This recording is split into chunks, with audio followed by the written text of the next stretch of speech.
آپ کو کچھ عرصہ پہلے میں نے بتایا تھا کہ ساؤتھ افریقہ کے حالات بڑے خراب ہیں۔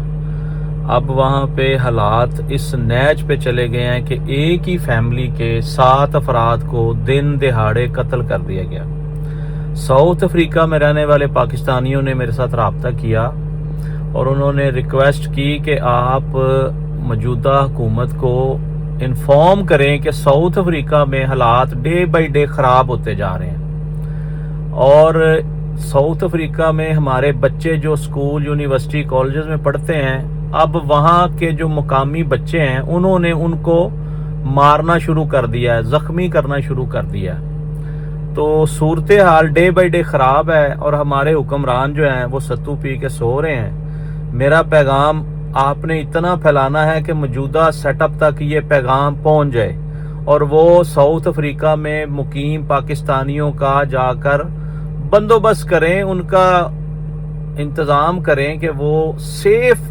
لائف گزار سکے وہاں پہ۔ ناظرین، یہ خبریں بھی آ رہی ہیں کہ وہاں کی ایک تنظیم ہے مارچ اینڈ مارچ، یہ کالوں کی تنظیم ہے، اور یہ جو کالے ہیں یہ شدت پسند تنظیم کے سارے رکن ہیں،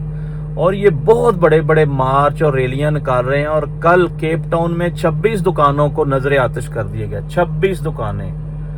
ذرا سوچیں کہ وہاں کے رہنے والے جو غیر ملکی ہیں ان پہ کیا گزر رہی ہوگی، جن کے سامنے ان کی ابلاغ کو جلایا جا رہا ہے۔